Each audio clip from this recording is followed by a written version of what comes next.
Welcome to On the Middle East, Al Monitor's podcast on the big and interesting stories in our region. My name is Ambryn Zaman, and I am Al Monitor's chief correspondent based in London. US Secretary of State Antony Blinken is seeking to broker a ceasefire between Israel and Hamas and to secure the release of Israeli hostages, just as Israel's Prime Minister Benjamin Netanyahu continues to threaten a ground offensive on the southern Gaza city of Rafah. The UN has warned against Israel's plan, saying it could lead to a tragedy. And Blinken has said the United States would not support an operation that does not include effective plans that would ensure the safety of civilians. Former Turkish Prime Minister and leader of the pro-Islamic Future Party Ahmet Davutoglu joins me from Ankara to discuss the latest developments. Mr. Davutoglu, who also served as foreign minister under Turkish President Recep Tayyip Erdogan, met on Tuesday with Hamas leaders Ismail Haniyeh and Khaled Meshal. The Hamas leaders have also met with Erdogan, who has hailed their group as liberators and rejects the terrorist label assigned by the United States to Hamas. Davutoglu, however, is deeply critical of what he describes as the inadequate stance of Turkey and Arab governments with respect to the Gaza conflict.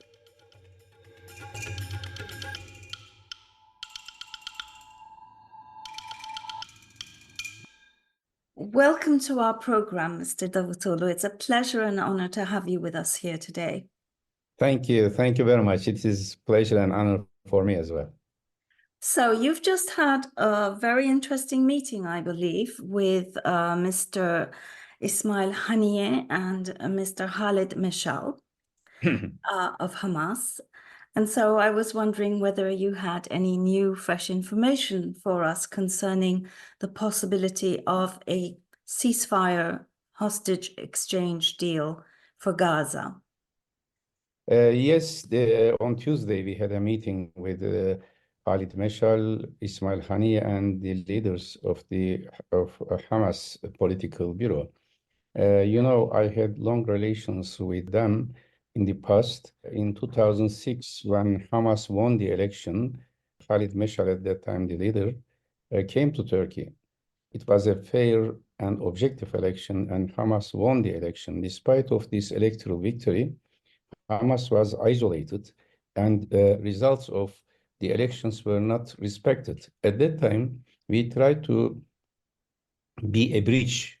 I personally tried to be a bridge between Hamas to transform Hamas to a political party, a bridge between Hamas and international community, because we know very well from many experiences, if there is an invasion in a country, like what is happening in Palestine today, we should not forget that Palestine is an occupied land. According to international law, according to the historical background, these lands, West Bank and Gaza, belongs to Palestine. In fact, 100 years ago, almost all these territories were in the hands of Palestinian people. But according to international law as well. And Israel and United States, although they allowed the election in 2006, they didn't respect the results. And we, knowing and seeing the future, I contacted with Mahmoud Abbas, Palestinian side, authority side, and Hamas at that time, and to Israelis and Americans as well, to make a political change. Unfortunately, this opportunity was missed. So from that time on, I had contact relations with all the parties of Palestinian side. 2006, 2009, I mediated between Israel and Syria for 2 years. Very discreet diplomacy, and Israel and Syria delegations first time ever met, had an indirect dialogue in Istanbul, and we framed an agreement in 2008, 17th of May. And we were expecting in December 2008 to have a meeting between Israeli and Syrian sides, possibly between Olmert and Bashar Assad. We were very close to a peace, but unfortunately, despite of our earlier agreements, Israeli Defense Force attacked Gaza, and the first big war between Gaza and Israel started. At that time, I was mediator between Israel and Hamas, and also with US. For 1 week in 2009, I made a shuttle diplomacy from Cairo to Damascus, and also one of our members of the delegation, Sinilolo, was in Tel Aviv. So we achieved ceasefire at that time. 2012 war, I was Minister of Foreign Affairs, and I went to Gaza during the bombardments, and I stayed there one night with my wife. And we were in Shifa Hospital when Shifa Hospital was bombarded by Israeli Air Force. So we have seen the existing realities on the ground, how a people being sieged, being isolated from the world, and how children, women, they are desperate of having, even they didn't have even the basic needs of human beings. Your wife is a doctor in the meanwhile, and I Yes, my believe wife is doctor. treats some of those patients, didn't she, at the Yes, time, as I yes. Even now, by phone, they are training some ladies inside Gaza through telephone and some technological capacity, how to train them how to deliver babies, because there are 50,000 pregnant women in Gaza today. And my wife also directly helped some of them by phone during the delivery. So we know this background. In 2014, that time again, I tried to have a ceasefire during the war, and with John Kerry, U.S. Secretary at that time, Foreign Minister John Kerry, and I myself, and Foreign Minister of Qatar, Sheikh Khaled Atiyah, we met in Paris in Turkish embassy. And from that meeting, we were able to make ceasefire. There should be a reliable mediators who can have some influence over both sides. We had good contacts and coordination between us and Americans. So we were talking to Hamas together with Qatar, and the American side, John Kerry was working on Netanyahu and Israeli side. So there should be a coordinated effort. So what Hamas wants is to have a complete permanent ceasefire. What Israelis want is they want to have a temporary ceasefire, and they want to get Israeli prisoners to be released at the expense of this temporary ceasefire. The gap is here. Hamas want to make sure that if they release Israeli prisoners, there will be no Israeli attacks anymore. And also there be no Israeli prisoners of war in the hands of Hamas. But Hamas claims yesterday, the day before yesterday, they told me that they have around 45,000 Palestinian prisoners of war in the hands of Israel. So they want to have some sort of release of these, and many of them, around, I think, 25,000 were imprisoned during this war, not only in Gaza, but in West Bank as well. So there should be a just, fair ceasefire or agreement. Both sides have certain priorities. Israelis want to give, especially Netanyahu wants to fulfill his promise to release all Israeli prisoners in the hands of Hamas for his public image in Israel. But this will not bring ceasefire. It is interesting, and I saw Hamas, Palestinian side, very confident in the sense that they are defending their lands and they will continue to resist. Israelis should not forget this, a lesson from the perspective of military history. I can say the Israeli army was not so strong in 1967. There were not so technological intelligence capacity, all this power. But in 1967, Israel was able to defeat 4 Arab countries in 6 days and occupy all these lands. Now it is almost 9 months, 8, 9 months, and Israeli huge military power supported by Americans, British, and some other forces or navy in front of Gaza they were not able to control Gaza in 8 months. So this shows us that there is a need of a fair, objective mediation. Such a mediation, stage by stage, can go. First, temporary ceasefire, first stage, temporary ceasefire at the expense of the delivery of food, medicine, and improvement of life conditions in Gaza.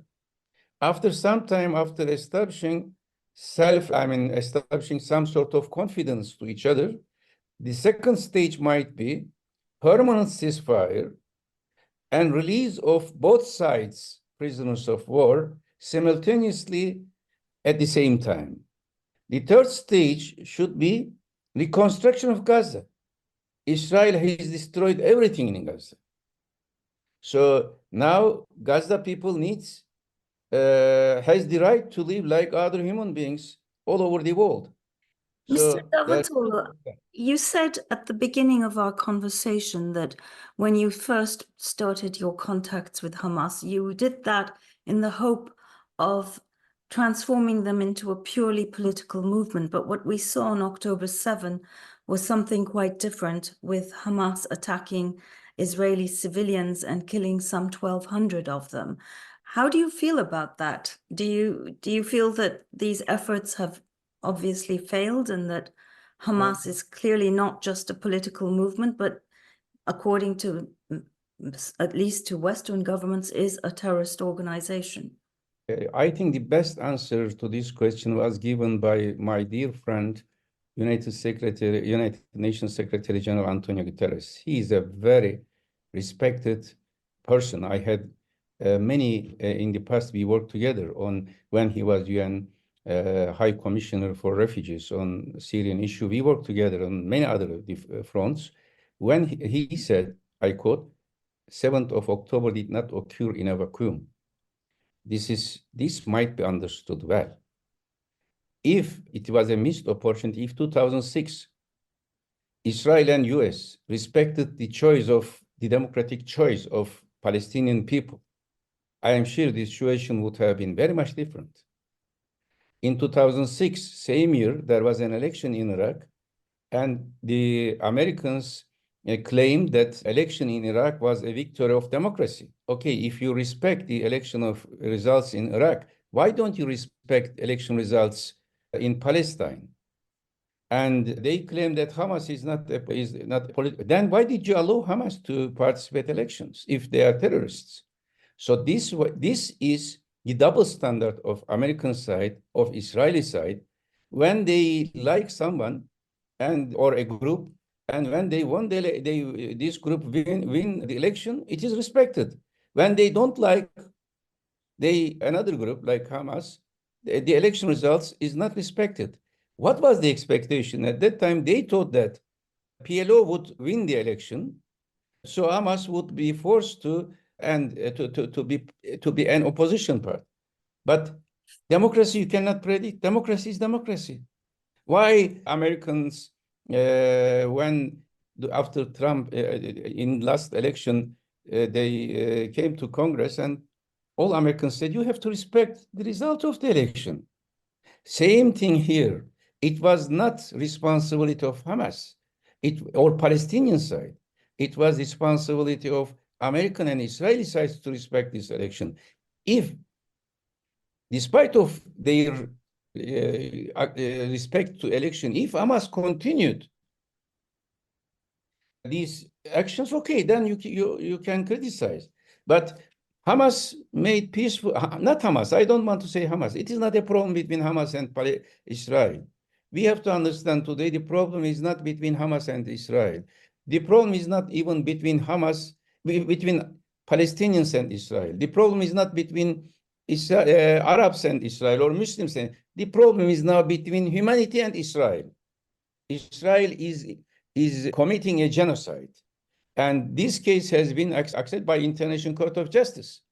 So President Ramaphosa is not a Muslim and Arab, or President Lula, or President of Nicaragua, or those who are now demonstrating in American campuses, in American universities. Many of them are not Arab and Muslim, not Palestinians, definitely. The problem today is between Israel and humanity as a whole. But Even going at back that time, to Mr. Davutoglu, going back to what your interlocutors, Hamas interlocutors, said about the fact that, unlike in the past, when there was an effective mediation sort of team effort, there isn't one today. What is lacking? Do you believe that the fact yes, that Turkey is not actively involved is one of the problems? Is that what you're suggesting? And if yeah. so, what does this tell us about the position embraced by the government of President Recep Tayyip Erdogan? Yeah, I will answer this question, but before that, 7th of October, I made a statement, and later together with 139 very respected intellectuals, academicians, UN, officials in the past, we made a declaration of global conscious initiative, global intellectuals. There also I mentioned in some of my speeches in different parts, also in a London conference, 28th of January, three things.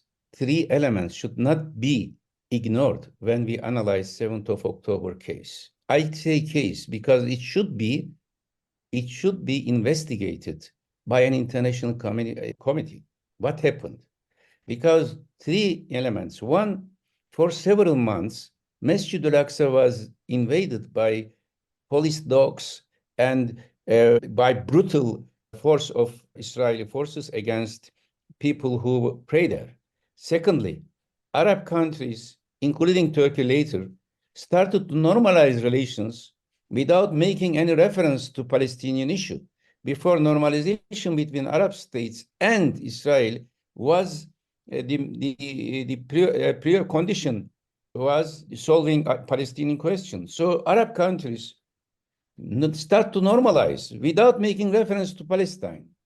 Third, and the most important one, 20th of September 2023, Netanyahu showed a map in UN General Assembly. And in that map, there was no Palestine. All the territories were shown as Israel. There are so many UN resolutions, 242 and many, many, many others. In fact, Netanyahu acted in that speech, acted international, not respect international law, acted as an invader, as a violating force of UN principles. In UN General Assembly, I was there. 2012, 28th of November, Palestine has been recognized as a non-member, as a state, as a non-member state status in UN General Assembly. So this speech of Netanyahu was a violation of UN principles, violation of UN decisions, UN General Assembly resolutions.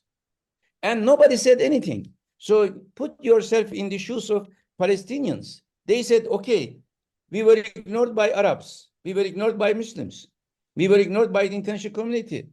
And he declared a map and nobody said anything. Now we have to take our destiny in our hand. People who are under occupation has the right to resist.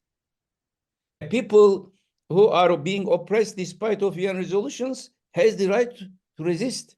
Now there should be, why today, what is lacking? First, US didn't make enough effort on Israeli side. I want to mention the names, John Kerry 2014, Hillary Clinton 2012, and their president, of course, Barack Obama. They worked with us how to achieve a ceasefire. But Antony Blinken, Secretary of State, went to Israel and said, I came here not as Secretary of State, but as a Jew. Assume that another Muslim go to Palestine and say, I am here as a Muslim. Then this is religious war. And such an attitude of Americans and attitude of European countries, especially Germany, gave the green card, gave a card to Israeli side that they can do anything they want. Green light. Can you imagine? Israeli Minister of Defense said that we are fighting against human animals. Second, I do not accept any restraint. There is no restraint. And third, we will destroy everything. This is the mentality of genocide. For Nazis, for Hitler, Jews were like human animals. Hitler didn't accept any restraint, and Hitler destroyed all the Jewish legacy in Europe. This is the same logic. And nobody said anything to Israeli side. On Palestinian side, I have to say, all the leaders of Arabs and Muslims, they are responsible for this. The first meeting of Arab League and OIC occurred almost 1 month after the 7th of October, 1 month. Why? And they didn't take any action against Israel. Any action. In 8 months, there is no single action by Arab or single any measures, except Malaysia closed the port. So there is a full support by Western powers to the genocidal attacks of Israel. There is no support by the other side. I have to admire South African President Ramaphosa, Brazilian President of Nicaragua, Colombia, Latin American and African countries were much more vocal and progressive acting. At that time, in November, I wrote letters to all the leaders whom I know in the past, including President Lula, President Ramaphosa, including Turkish president. I made calls. And if there was a decisive and equal mediators from both sides, like what we did in 2012, 2014, Americans were knowing that Turkish advice to Palestinian side will be respected. We were sure that American side can make pressure on Israel. But today, nobody thinks that Americans are making real pressure on Israel, So, and Mr. nobody has such a Davutoglu, power.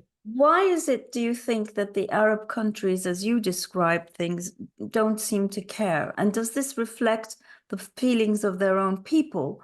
But is it that because these countries are autocracies and not democracies, they do not respect or care about the will of their people?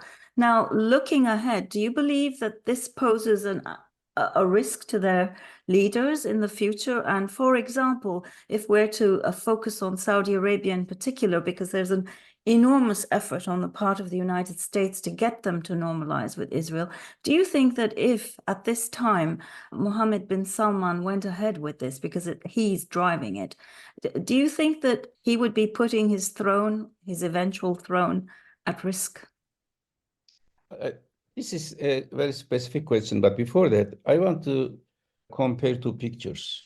All American campuses now, students, academicians, intellectuals, they are standing. They are raising their voices, despite of pressures by security, like 1968, like what happened when Americans attacked Vietnam, the Vietnam War.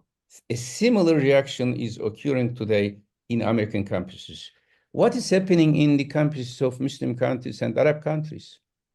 Does it mean that Muslim or Arab youth, academicians are less sensitive than the American universities? No, I know their hearts are burning.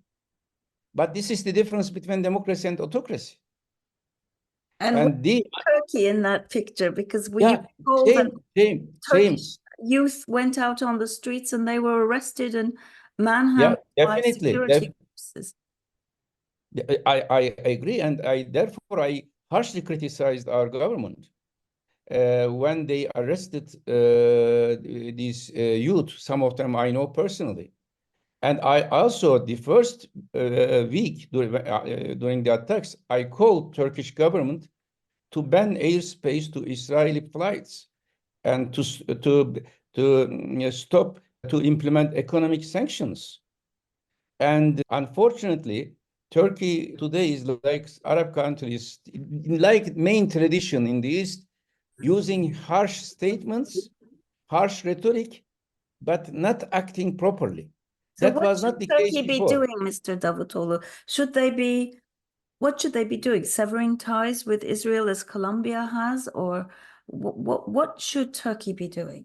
Yeah, in fact, I sent a letter to President Erdogan last week, and today I sent a letter to Mahmoud Abbas I am sending letter. I submitted the same letter to Hamas leaders, and I also wrote. I will submit these letters to President Ramaphosa, President Lula, and many others leaders, and also Antonio Guterres.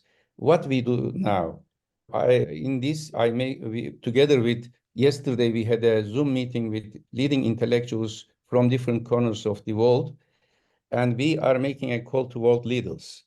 15th of May is the day of Nakba.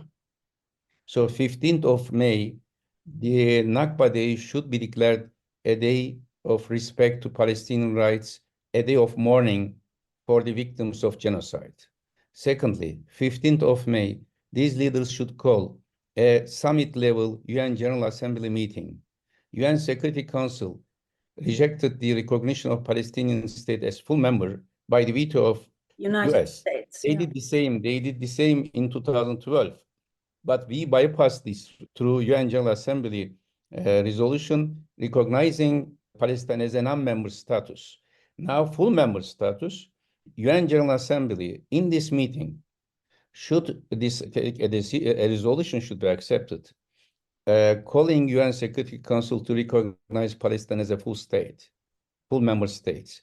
Then giving certain duties to UNICEF, to UNRWA, to World Health Organization, to FAO, to Human Rights Council, to UN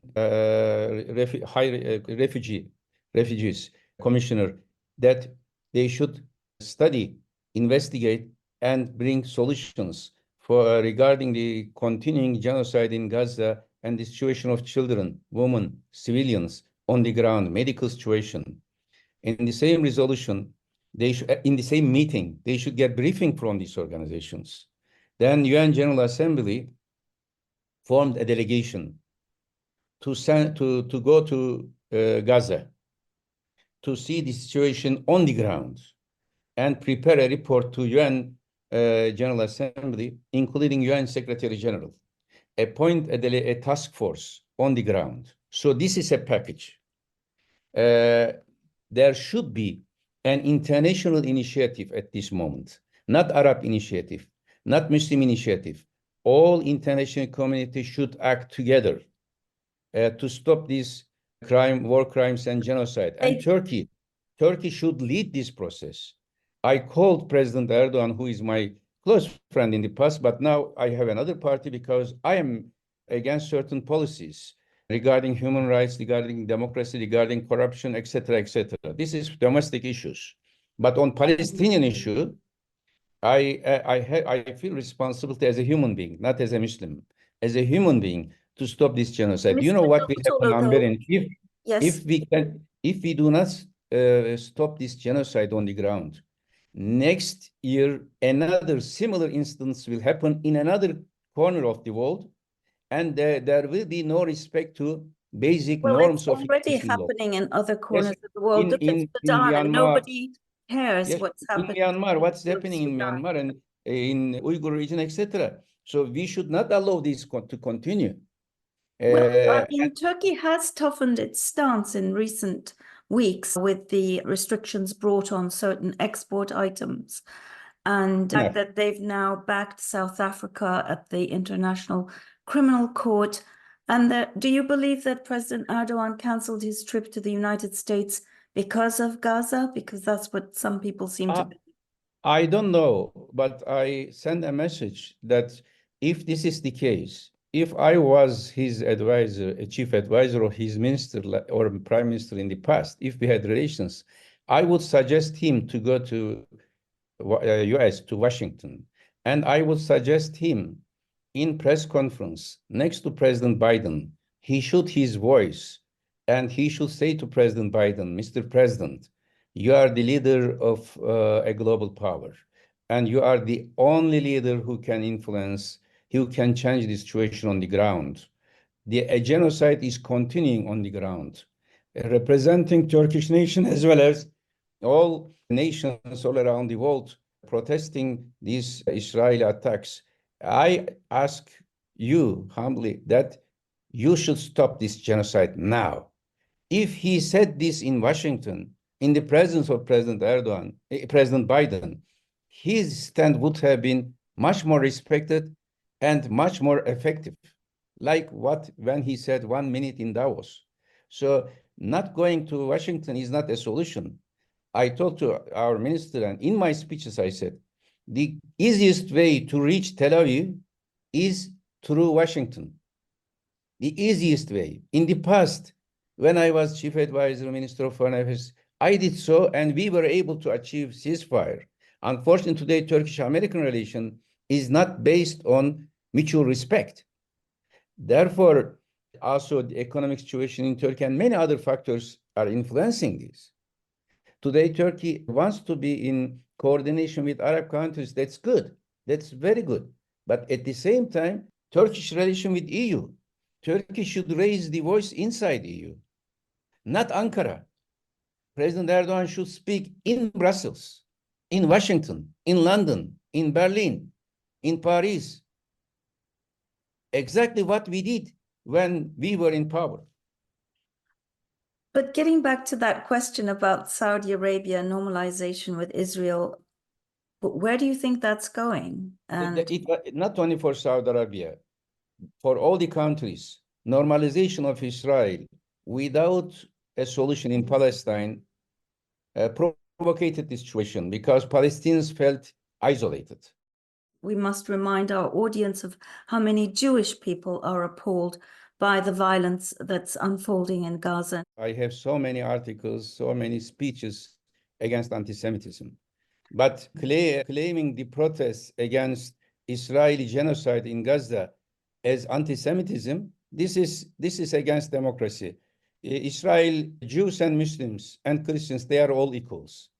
One final question that's slightly unrelated, but that I've always been very curious about is, I recall many years ago, I think it was back in 2011, you were mediating with the Assad regime, trying to stop the violence, and you had beseeched Hillary Clinton to give you more time to do that. It was Ramadan. I remember you kept going back and forth. It was a very intense period. Reflecting back on that period, do you believe that the Obama administration bears some responsibility by not allowing you that time for the tragic situation that Syria finds itself in today? Yes, definitely yes. I wrote a book, Systemic Earthquake and the World Order, published by Cambridge University Press in 2020. I analyzed this situation in details in that book. Yes, unfortunately, the Obama administration has responsibility because at the beginning 2011, we had contacts with Syrian side. After the developments in Yemen, Egypt, Tunisia, Libya, Americans were trying to isolate Syria and to force them to accept certain conditions. At that time, we tried to convince Syrian regime, Bashar Assad, not to use violence, especially not to use army against the protesters, because Bashar Assad was not like other leaders. Syria didn't have an agreement with with Israel. So there was some sort of respect of Syrian people to Bashar Assad. I personally went 3 times to Syria. The last time was 6th of August 2011. I had a lengthy meeting with him, 6, 7 hours, 3 hours tete-a-tete, trying to convince him to make certain changes in Syrian constitution, which they accepted, like Article 8, to have a monopoly of Ba'ath party in politics and to make some reforms, but to control the country without using army, because Syrian army was more based on ethnic sectarian character, and that was a potential risk. So that time, Hillary Clinton, American side, they were not keen to give some time to us to continue our mediation. But we insisted we keep our relations until August, from February to August. We made huge diplomatic effort to end this tension and in Syria. But when Syrian army attacked Hama, Deir ez-Zor, Latakia by navy, And when there were refugee flows to Turkey, we had to stop our relations. But at that time, if we had support from American, from European, from international community to have a certain reform package and also step-by-step measures to be implemented, the crisis wouldn't be so escalated. Second big mistake. Okay, when you think that they were claiming that Bashar Assad is not legitimate anymore, I had the opposite opinion. I said, no, they are a member of UN, and we will continue to keep our relations. Later, they declared legitimate, and because of these attacks by Syrian army against Syrian cities, then the refugee flows, we warned them, and our diplomatic relations has been stopped. But afterwards, in 2013, another big mistake was on the opposite direction. 2000, Syrian regime used chemical weapons. And the use of chemical weapons by Syrian regime was verified by UN Agency on Chemical Prevention of Chemical Weapons. And they threatened Syrian regime, but they didn't implement any measures against Syria. They agreed with Russia to transfer chemical weapons outside Syria. But this is what, okay, if there was a chemical weapon attack, those who were killed, who is responsible for that? So this in 2 years' time, two opposite position, two extreme position, not even tolerating to have diplomatic ties and relations with Syria in 2011, and not to do anything when Syrian regime used chemical weapons. These are two extreme positions. And these two extreme positions harmed and our relations to Syria and Americans as well, and deteriorated the situation on the ground. Because when Syrian regime realized that, okay, we used chemical weapons, but we were not punished. So it means the international community, especially US, showed green card to us to continue to do all the violent actions. I think they preferred a weak Syria, not a democratic Syria. This is the problem. Many statesmen in the West, they think that a weak Syria is good for the security of Israel. The issue was not democracy in Syria. The issue was Syria, Bashar Assad should be weakened. We tried to keep Bashar Assad and stability in 2011 sincerely, but we acted principle when he used chemical weapons, we were against them. So in my book, Systemic Earthquake, I define American strategy after the Cold War as discontinuity of strategy, discontinuity. There is no continuity at all. President Bush approach, President Clinton's approach, President George W. Bush approach, Obama approach, Trump approach, now Biden, they are totally different from each other. Do you think that Trump will be back again? Or do you believe he has a chance of winning? Difficult to say, but today what we need in international arena is predictability. Predictability is important. And unfortunately, the Trump policy also was one of the reasons of this escalation in the Middle East, because Trump ignored Palestinians' rights, and during his term, Jerusalem was recognized as the capital of Israel, and that was terrible. And he pulled out of the nuclear deal with Iran, of course. That was yes. And that decision is one of the reasons why Gaza and Palestinian people, lived a frustration. What will happen if Jerusalem is not us? If we lose Jerusalem, we can lose everything. And also his famous Abrahamic agreement. Okay, Abrahamic agreement, if it is, yes, we are all from Abraham, monotheistic religions. He is our prophet. But if this is the case, first, this should be realized between Palestinians and Israelis on the ground, rather than Israelis and other Arab states ignoring Palestinian rights. This gives wrong signals to Israeli side, and Netanyahu told that with the support of these policies, I can normalize relations with Arab states and I can eliminate Palestine. This is the reason why these things happened on the ground. When Antonio Guterres mentioned 7th of October did not occur in a vacuum, yes, I fully agree with him. He is a wise man.